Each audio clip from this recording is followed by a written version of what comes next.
Praise the wonderful name of Jesus. Ndirokwasai mangwanani ano musi wesondo yatatenderwa naMwari kusangana tiri vapenyu muzita raIshe wedu Jesu Kristu. Ndini wenyu Reverend A.D. Madau, Bishop we Apostolic Faith Mission in Zimbabwe. Tinotenda Mwari nemikana nenguva dzakanaka dzakadai dzekushumira shoko raMwari tiri vapenyu tichirarama. Regai ndinamate Mwari wokudenga, kudzwai murumbidzwe munamatwe mangwanani ano, mabvi ose apfugame, ndimi dzose dzipupure kuri Jehovha. Ndimi Mwari, zviratidzei kuvanhu venyu Mwari. Burukai neshoko renyu, muburuke nesimba, mubate umwe noumwe achanzwa shoko iri pamwoyo wake nomweya wake. Batai nyika yokwedu ikuzivei, batai hama dzangu dzose dzichashangana neshoko iri dzisangane nokutendeuka nokuporeswa kwavo nokunatswa kwavo. Komborai umwe noumwe uchanzwa shoko ari kumba kwake achifamba ari kubasa kwake kwaanenge ari. Sanganai nesu Mwari tione kunaka kwenyu. Zodzai miromo yangu ndidudzire shoko renyu sezvamunoda. Kuda kwenyu kuitwe panguva yamangwanani ano muzita raJesu Kristu. Amen. Tinoda kuti tiverenge rugwaro rwedu rwachawana kuivhangeri yaMateo chapter number 24 verse 36 kusvika paverse 39. Asi kana riri zuva iro nenguva iyo hakuna unozviziva, kunyange vatumwa vokudenga, kunyange mwanakomana, asi Baba voga. Sepamazuva aNoa ndizvo zvichaita kuuya kwomwanakomana womunhu. Nokuti sapamazuva aNoa iwayo mvura zhinji isati yasvika, vaidya nokunwa nokuwana nokuwaniswa kusvikira zuva Noa raakapinda naro muareka, vasingazivi kusvikira mvura zhinji yauya ikavabvisa vose. Ndizvo zvichaita kuuya kwomwanakomana womunhu. Mwari varopafadze kushumirwa nekuteerwa kweshoko ravo muzita raJesu Kristu. Ndinoda kutaura musoro wenyaya unoti sapamazuva aNoa. Sapamazuva aNoa. Ndiri kutaura nyaya yokuguma kada kuti kuparadzwa kwenyika, kana kuti kuuya kwomwanakomana waMwari. Ndinozviziva kuti ivhangeri iyoyi yokuguma kwenyika, ivhangeri yokudzoka kwaKristu Jesu, haichaparidzwi zvakanyanya mukati memakereka akawanda, haichaparidzwi zvakanyanya navashumiri vazhinji. Handizivi chikonzero kuri kushumirwa zvine chekuita nekuropafadzwa panyika ino, upenyu huchiendeka. Ichiziva kuti nyika ichaguma. Vamwe vanoti kana ukaparidza nyaya yekuguma kwenyika uri kuvhundusa vanhu. Vamwe vanoti Mwari wakanaka, haangaparadzi nyika. Vamwe vanoti wakaparadza nyaya iyi yekuguma kwenyika unodzinga vanhu muchechi, ofaringi nezvegumi zvigobva zvadzikira zvatapudzika.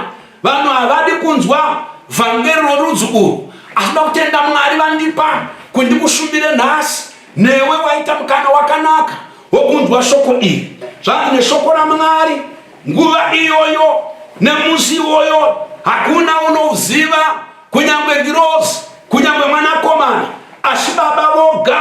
Zuva irori rekuguma kwenyika richauya sembavha, vanhu vakavarairwa. Richauya sembavha, vanhu vasingazvitarisiri. Kunyange maKristu akawanda mukunamata kwavo izvozvi havafungidziri kuti nyika ichaguma, havafungidziri kuti Jesu Kristu unodzoka. Vari kurarama sekunge vachine mamwe mazuva mazhinji ekurarama pano panyika vachiita zvavanoda. Tikatarisa shoko raMwari kuna Tesalonika vekutanga chapter number 5 verse 1, 2 and 3 inoti, asi kana dziri nguva nemisi, hama dzangu, hamufaniri henyu kuti munyorerwe chinhu, nokuti imi mumene munoziva kwazvo kuti zuva raShe rinosvika sembavha usiku. Kana vachiti rugare nokugarika, ipapo kuparadzwa kuchakurumidza kuvawira, sokurwadzwa kwomukadzi une mimba, havangatongopukunyuki. Pauro achinyorera kereke kuvaTesalonika unoti pamusoro pemisi nepamusoro penguva haiwa imi makristu, imi vanotenda hamufaniri kunyorerwa, nekuti munozviziva kuti zuva rokupera kuparara kwenyika, zuva rokuuya kwaShe richauya sembavha. Ipapo pavanenge vakuti rugare nokugarika. Wakateerera vhangeri iri kuparidzwa navarume vari kumutswa pamazuva ano, vari kuparidza vhangeri yorugare nokugarika. Anointing yavanofamba nayo, zodzo iri pamusoro pavo, izodzo yokuti kana watendeukira kumachechi kwavo unoita rugare nokugarika. Makrusedi avo, makonferensi avo, dzidziso dzavo dzinopa vanhu tariro yorugare nokugarika. Hazvina kuipa vanhu ngavagare norugare, vanhu ngavagarike, asi vasingakanganwi kuti nyika ichaguma Ishe Jesu Kristu vanouya, sezvakaita pamazuva ano. Sapamazuva ano hanzi vainwa, sapamazuva ano hanzi vaidya, sapamazuva ano vaita madhindindi, sapamazuva ano vainakirwa, sapamazuva ano vaita mapati, vachiwana nokuwaniswa nokuwanana kusvikira zuva rokuparara kwenyika rasvika, vasingazvizivi vakavarayirwa. Hanzi sezvinoitwa kurwadziwa kwomudzimai une mimba, unongoerekana arwadziwa, unoenderekana zuva racho ramubata. Zvindozvichaita kudzoka kwomwana waMwari nekuparara kwenyika. Zvakuda kuti makristu agare akazvigadzirira, zvakuda kuti vanotenda ngavagare vakazvigadzirira. Paul unoti ngavagare vakagadzira, nokuti zuva iroro richavabata, hakuna uchapukunyuka. Toda kutarisa kuti pamazuva anowa chii chakaitika pamazuva anowa chinofananidzwa namazuva edu. Tisati taenda ipapo, toda kudzokera kumashure timboradzana kuti zvakazembenge zvafamba sei pamazuva anowa. Zvinoshamisa kuti Mwari unoti mazuva ndaaningi, nekuda kuti une zvaakaita nemunhu iyeye. Mazuva aElijah tinonzwa nezvawo, mazuva aJohn Mubhabhati tinonzwa nezvawo. Panapa tiri pamazuva anowa. Genesis chapter number 6 verse 5 to 8 inoti, zvino Jehovha wakaona kuti kuipa kwavanhu kwakanga kuri kukuru panyika, nendangariro dzokufunga kwemwoyo yavo dzakanga dzakaipa bedzi nguva dzose. Jehovha akazvidemba pamusoro pokusika kwake vanhu panyika, akava neshungu pamwoyo pake. Jehovha akati, ndichaparadza vanhu vandakasika ndivabvise panyika, vanhu nemhuka nezvinokambaira neshiri dzedenga, nokuti ndinozvidemba kuti ndakazviita. Asi Noa wakawana tsitsi pamberi paJehovha. Verse 12 svika pa14.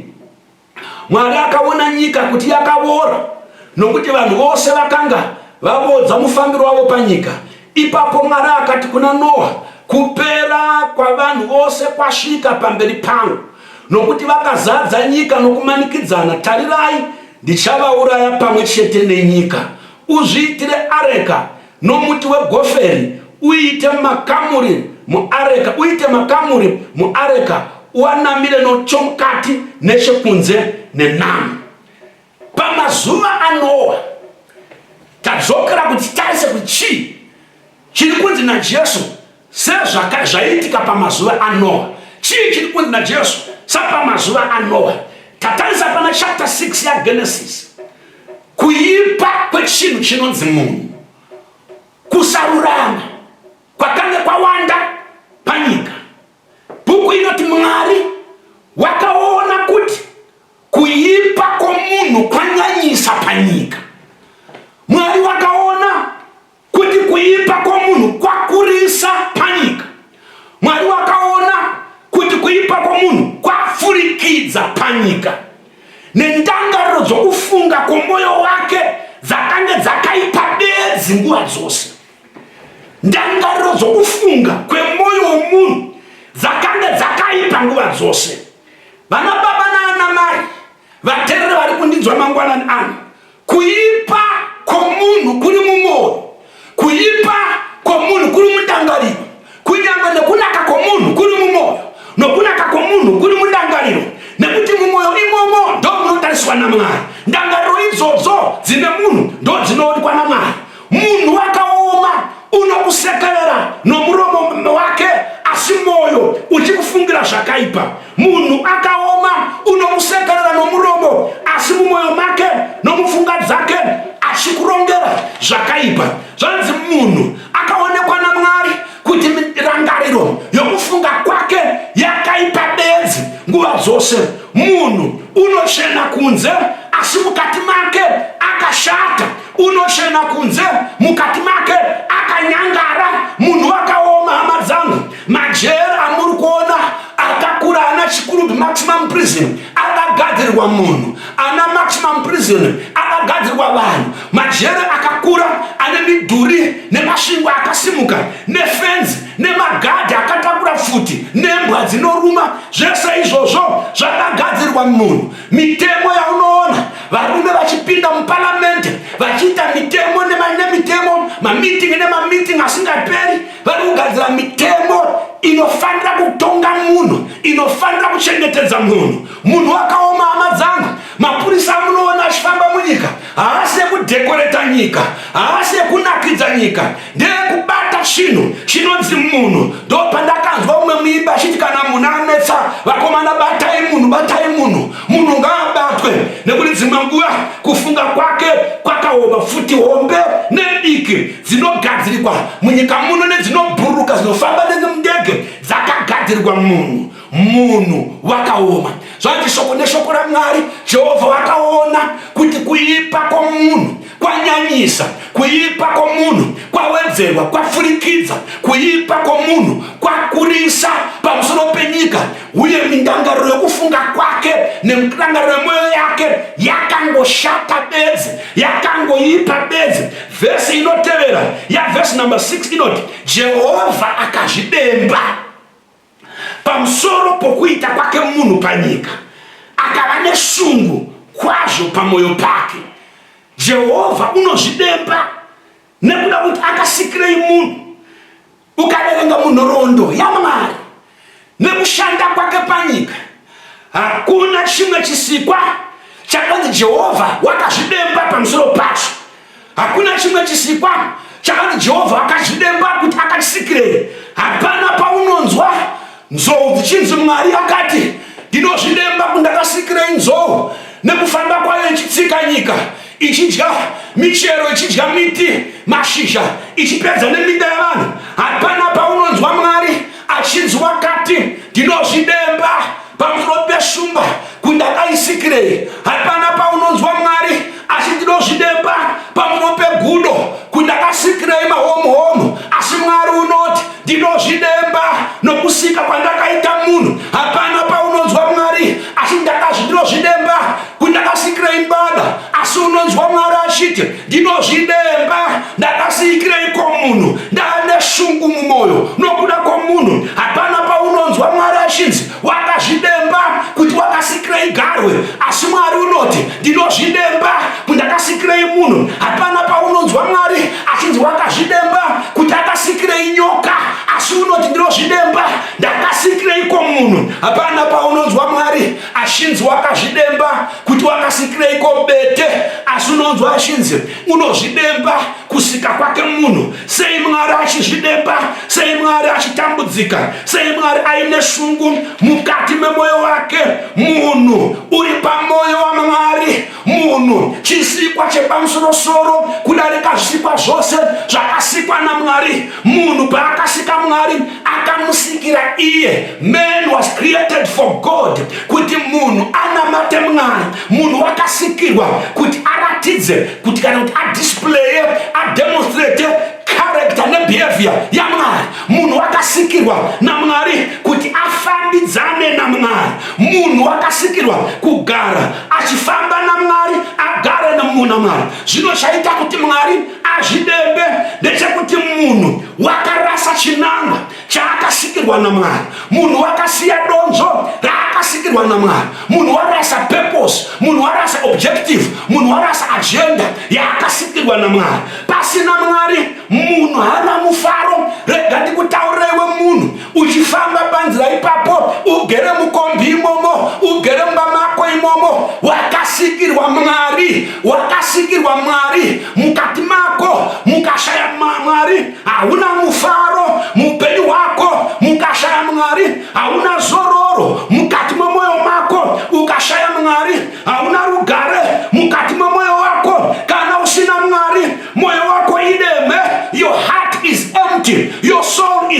inoti kana usina Mwari hauna gwara, upenyu usina Mwari hauna direction. Kana usina Mwari hapana chawinacho. Kana usina Mwari hauna upenyu. Kana usina Mwari hauna kukwana. Chichitaura kudai mari unogona kuva nayo, hapana mufaro unobva pamari. Fuma unova nayo asi hapana mufaro unobva pafuma. Zvese zvenyika ino Jesu Kristu unoti upenyu hwomunhu haufenderani, hauenderani uye hauvi upenyu nekuda kwezvinhu. Upenyu hwomunhu hausi pazvinhu zvaainazvo. Upenyu hwomunhu huri pakunamata Mwari. Upenyu hwomunhu huri pakushumira Mwari. Sei munhu wakasarasa donzo rake rokusikwa kwake? Mwari wakazviita sei? Munhu wakazviita sei? Wakafambisa sei zviro munhu kuti akaporongwe zvinhu? Wakazvifambisa sei? Rega nditi ini munhu wakasikwa ari inonzi a free moral agent, a free moral being. Wakapiwa inonzi volitional power, simba resarudzo. Hakuna munhu wakasikwa ari program, ari computer yakaprogramiwa naMwari kuti uchanamata Mwari. Mwari wedu ndiMwari wakarurama, haasiki musikiro wakadaro. Hapana chinhu, because Mwari ndiMwari worudo. Uda kuti vanomunamata vamunamata rude, vanomuda vanomuterera vamuterera nemhaka yekuti vanomuda, vanomushumira vamushumira nemhaka yekuti vanomuda. So munhu wakasikwa aine simba rokusarudza, asi munhu wakamisuza simba rake rokusarudza. Upenyu hwomunhu wakarasa pasarudzo, panzvimbo yokuti munhu asarudze kunamata Mwari, panzvimbo yokuti munhu asarudze kushumira Mwari, panzvimbo yokuti munhu asarudze kufamba naMwari. Wakashandisa sarudzo yake nomutoo usiri iwo. Wakasarudza kusateerera Mwari, wakasarudza kumukira Mwari, wakasarudza nzira dzake. Ndosaka Isaya pana chapter 53 unoti umwe nomwe wedu takanga takarasika samakwai, umwe nomwe akananga nenzira yake, umwe nomwe akafamba nenzira yake, tose takatadza. Unodaro Paul kuna vaRoma, tikasasvika pakubwinya kwaMwari. Chinonzi kutadza chinobva pai? Chinobva pakusashandisa zvakanaka simba resarudzo ravakapiwa naMwari. Simba rekusarudza upenyu hwako pauri papa huri zvauri nekuda kwesarudzo. Unosarudza kunamata Mwari kana kusarudza kuramba Mwari. Zvino pano tiri kuti chiko? Tiri kuti Mwari unozvidemba. Ndakasikireiko munhu? Mwari une shungu kuti ndakasikirei munhu? Mwari warwadziwa mumwoyo, ndakasikireiko munhu? Nemhaka yei? Munhu wamisuza simba resarudzo. Munhu washandisa zvirizvo simba raakapiwa. Nanhasi varume navakadzi vanhu vanonamata Mwari nemhaka yekuti vasarudza. Vanhu vachaenda kugehena nemhaka yekuti vasarudza. Hapana ucharaswa naMwari achiraswa nokuti Mwari wakatsama zvakanyanya. Aiwa, munhu uchaenda kugehena nemhaka kuti ndozvaasarudza. Gehena by choice and heaven by choice. Unofanira kusarudza zvaunoda nhasi. Unofanira, haikona kublema munhu kana kublema Mwari kana kublema Satani. Wakasarudza. Satani hamanikidzi vanhu. Satani habati vanhu nemabhashi achivadhonza nemasiketi nematrauzi. Vanhu vanosarudza. Satani wakafanana nemunhu anotengesa, anopinda mubhazi akatakura mabhanana akachiti vachada vachada vachada. Iwe ukaona zvinenge zviva naSatani zvichinzi vachada, wakazvichiva, unoita sarudzo yako. Saka vanhu vachaenda kugehena, vacharaswa, vachaparara nekuda kwesarudzo. Vanhu vachaenda kudenga, vachaponeswa nekuda kwesarudzo. Mwari wazvidemba kuti ndazvisikireiko munhu. Pavhesi number 7 Bhaibheri rinoti Mwari unoti ndichaparadza nyika nezvisikwa zvose nezvinokambaira nezvinofamba. Nemhaka yei? Nemhaka yekuti mubayiro wechivi rufu. Kuna Ezekieri Mwari unoti mweya wose unotadza uchaparara, mweya wose unotadza uchafa. Chivi chega chega chinofanirwa kutongwa. Sin is going to be followed by judgment and condemnation. Pese paunotadza uri kuapply kuparara. Pese paunotadza uri kuapply judgment. Pese paunotadza uchawana rufu. Ino inguva yejudgment. Zvanzi naMwari, nguva ino ndichaparadza nyika nemvura. Handisati ndada kuiparadza neumwe mutoo, ndichaiparadza nemvura. Asi Mwari wedu ndiMwari une tsitsi. Mwari wedu ndiMwari wakanaka. Mwari wedu ndiMwari une nyasha. Unoti ndisati ndaparadza. Vhesi yataverenga inotevera inoti Noa wakawana nyasha pamberi paMwari. Nekuda kwaNoa kune nyasha dzakaburuka panyika nokuda kwaNoa. Kune nyasha dzakaburuka kuvanhu zvikanzi naMwari, Noa, ndisati ndaparadza nyika, ndoda kupa vanhu ava mukana wokuti vatendeuke, ndoda kupa vanhu ava mukana wokuti vasarudze. Iwe Noa, gadzira areka yauchanama mukati nenamo nekunze kuti mvura irege kupinda, ugoparidza kururama. Pita unoti Noa wakanga ari mushumiri wokururama, nemunyori wavaHebheru unoti Noa wakanga ari mushumiri wokururama. Noa awana nyasha, unogadzira areka, unotaura varume, nyika ino ichaparadzwa nemvura, uyai tigadzire areka titizire mukati mayo tigopona. Noa unoshumira kuvakadzi, unoshumira kushamwari, unoshumira kuhama, unoudza vakuru, unoudza vadoko. Varume hama, zvanzi naJehovha, nyika ino ichaparadzwa. Zvanzi naJehovha, vanhu vachaparadzwa. Ngatigadzirei areka tigopinda muareka tigopona. Shoko raMwari rinoti vanhu vakaramba kutendeuka, vamwe vakamuseka, vamwe vakamunyomba, vamwe vakamuzvidza. Zvikanzi Noa wakanganisika njere, Noa wakanganisika pfungwa. Sanhasi kune vazhinji vanonzwa vhangeri richiparidzwa vachiti vanhu vanonamata mapenzi, vanhu vanonamata havana kukwana, vafundisi havana kukwana, vafundisi havana kufunda, vari kuparidza ava vari kuda mari dzedu, vari kuparidza ava vari kuda madzimai edu, vanhu vanotaura zvavanoda. Hongu zvinowanikwa munyika izvozvo, asi chokwadi ndechinoti Mwari unavo vashumiri vake vanoshumira ivhangeri nechokwadi. Rinoti iwe tendeuka, urege kutarisa zvinokanganiswa nevanonamata. Noa vakaramba kumuteerera, Noa vakaramba kugamuchira vhangeri rake, vachingomunyomba, vakataura zvavanoda. Ndo panonzi pataverenga pekutanga pana Mateo, vaidya, vachinwa, vachirodza nekuroorana, vachiita mapati. Pamazuva iwayo pavana vavanhu unozva nyaya dzemadyo nenyaya dzamagocho hadzina kutanga nhasi. Nyaya yekudya yakatanga kare kare. Vanhu vachatadza kupinda denga nenyaya yekudya, vachatadza kupinda denga nenyaya yamagocho. Ndinozviziva ini, pane magocho enyama nepane kunwa hapashayiki doro, hapakashayiki hwawa.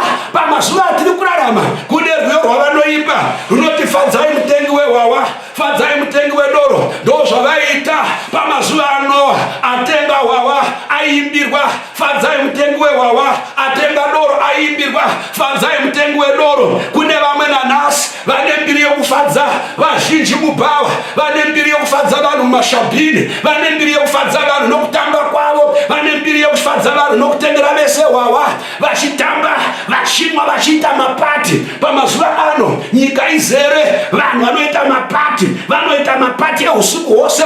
Vamwe vachibva kumapati iwayo vanosangana nenhamo dzinovawira. Vana baba nana mai, sezvakanga zviri pamazuva ano, history yakuzvidzokorora. Nevanhu vanhasi vanoda pleasure, vanhu vanhasi vanoda mafaro, vanhu vanhasi vanoda zvinonakidza kudarika Mwari. Sepamazuva ano vanhu vaifara, sepamazuva ano vaita madhindindi, sepamazuva ano vaijaivha, vachiramba Jesu, vachiramba vhangeri, vachiramba Mwari. Chii chaunorambira kunamata? Chii chaunorambira Jesu? Chii chaunorambira kutendeuka? Chii chaunorambira kushumira Mwari? Pamazuva ano kupedzesera ndatuma neshoko kwauri, nyika ino ichaparadzwa, nyika ino ichaparara. Kuna 2 Peter chapter 3 kubvira paverse 3 kusvika paverse number 9 inoti pakutanga muzive chinhu ichi, kuti pamazuva okupedzesera vaseki vachauya vachiseka, vachifamba nokushiva kwavo, vachichipikirwa chokuuya kwake chiripi zvino. Nokuti kubva pakuparara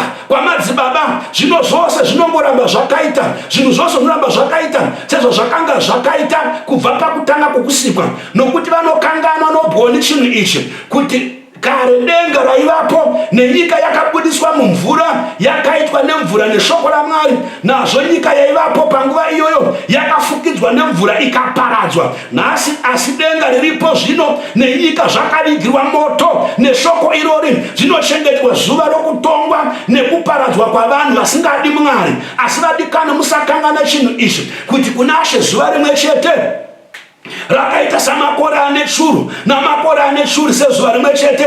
Ishe haanonoki kuita sezvaakapikira, sezvinoreva vamwe vachiti kunonoka, asi une mwoyo murefu kwamuri, nokuti haadi kuti mumwe munhu afe achirasika, asi kuti vanhu vose vatendeuke. Vaseki varipo sezvavakaita pamazuva ano vachiseka, vanyombi varipo vanonyomba ivhangeri, vanonyomba chinamato, vachiramba Mwari. Hanzi vachauya vachiti kubvira rini vana madau muchiti nyika ichaparadzwa, kubvira rini vashumiri muchiti nyika ichaparadzwa. Zvinhu zvangari zvazvingori sezvazvakanga zviri. Vana baba nana mai, zvanzi Mwari uyu une mwoyo murefu, haadi kuti vanhu vaparare vasina kutendeuka, haadi kuti vanhu vafe vasina kutendeuka. Ndosaka achida kuti achipa mwoyo murefu ukazvifunga nematadziro aunoita ayo, chii chauri kuraramira? Sekusanamata kwaunoita, chii chauri kuraramira? Uri kuraramira chinhu chimwe chete chekuti utendeuke chete. Jehovha hasi kunonoka, Mwari hasi kunonoka,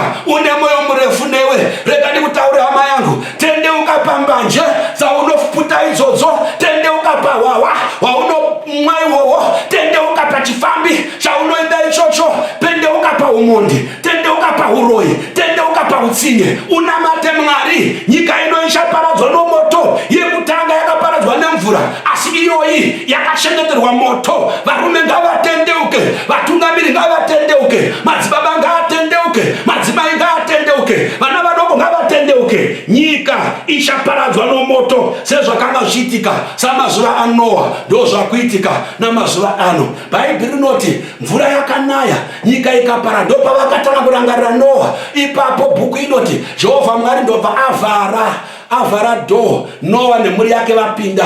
Ipo zvino dhoo richakavhurwa. Jesu unoti ndini suo rokuenda kuna Baba, hakuna anoenda kuna Baba asingaendiwo kwandiri. Nzvimbo ichakavhurika, nzvimbo ichipo. Tendeukai vakomana, tendeukai vasikana, nzvimbo ichipo. Mvura isati yanaya yomoto uchapisa nyika, moto uchaparadza nyika.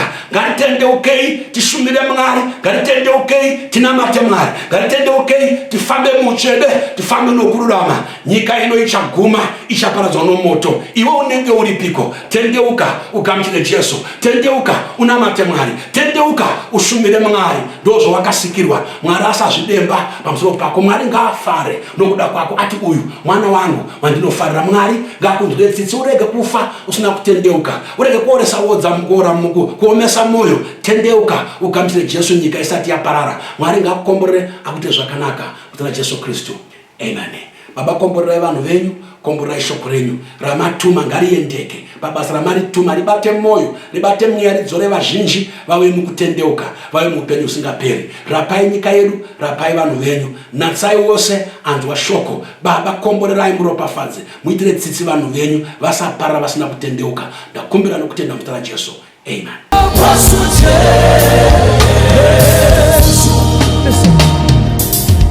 Simani babe sindakanana